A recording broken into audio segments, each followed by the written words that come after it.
Hey everybody, it's Andy Cumbo Floyd here. I'm a little fluffy because it's Virginia in the summer. That's what my hair does. And I'm just coming here tonight to just say hi, and I haven't seen you guys in a while, and to let you guys know that my plan is to every Thursday at 7 to just come on here for a few minutes and talk about something related to writing. So if there's something that you would like to talk about, feel free to hit me up. I'm at AndyLit on Twitter. My Facebook page is AndyLit Writer. I'd love to know what you'd love to hear about. Yeah, so be sure to stop by there, and I'll say those things at the end again. But tonight I want to talk about something that I just keep running into, and I've been running into for years. And it's this idea that a writer or a writing expert can give writing advice that fits everybody for every day of their entire lives. I'm just not sure that's actually possible. I'm not sure it's helpful. I'm not sure it's wise to sort of imply that the way, say for example, I do things is the way everybody should do things all the time. For example, I'll give you a good example. Take the advice that people should write in the morning. Now, that's advice I follow. I write usually not maybe first thing after feeding our animals, but very early in the morning, before people wake up really, I'm writing. And I do that because for me, I find it easier to do that before emails start coming in, before Facebook and Twitter start going. I find it easier because I'm a morning person. I'm awake in the morning, and I'm the only person here awake. So my husband sleeps, and we don't have children. So I don't have little people jumping on the bed. I don't have little people who wake up as soon as I get up. Like that's not something I have to think about. So for me, writing in the morning works really well. But it may not work for you. Say, for example, you have small children. Maybe they get up when you get up. Or maybe you are not a morning person. Maybe your sort of mentally sharpest time is in the evening. That's how my husband is. Maybe you're a person who's really only your free time is at lunch from your regular job during the day. So, the idea that everybody should write in the morning is not awesome. It's just not possible for everybody. And I feel like when we say things like that and imply that everybody should do it one way, we're actually making it harder for people to write. We're actually putting barriers up that get in the way. So a couple other things that I think people give writing advice about that isn't necessarily one size fits all. One of those things is whether you should use a particular piece of software. I write in Word. I'm a very linear thinker. Word works for me. I can edit in Word. I know how to use it. I've been using it for a couple decades now. I love Word. But I know other people love Scrivener. They adore it. They love to go in there and have all of the tools available in Scrivener. And I think that's great.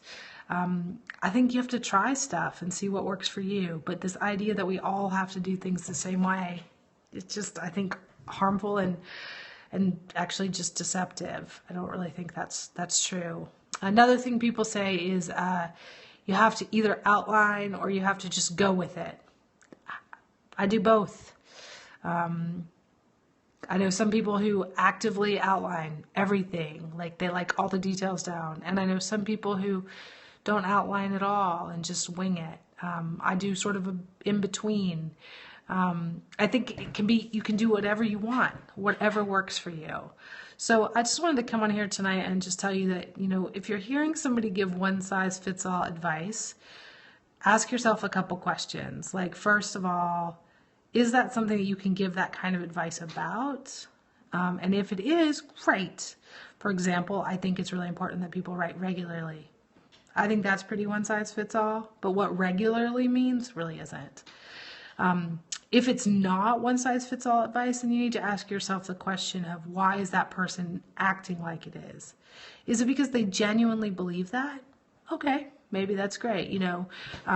Maybe you can just hold that lightly and say, well, that doesn't work for me, but I'm glad it works for them.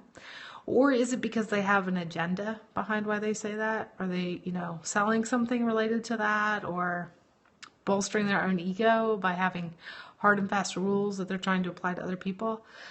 You know, those are questions to ask yourself. So, so I would just be, just have some caution when people give you one size fits all advice. So what do you guys think of that? If that makes sense to you, can you give me some high fives or loves or whatever things you do in this Periscope thing? I can't keep all the social media straight. So to that end, I'm going to be teaching a class at in August 1st through 31st, called Discover Your Writing Self, and it's free. It's totally free. It's going to be 31 emails that go out to your personal email address, just notes from me with questions for you to consider. And then there'll be a private Facebook group too for anybody that wants to join that. And it's just a chance for you to sort of explore the different things about you as a writer. You know, when do you write best? What tools do work for you? What processes for writing are best for you?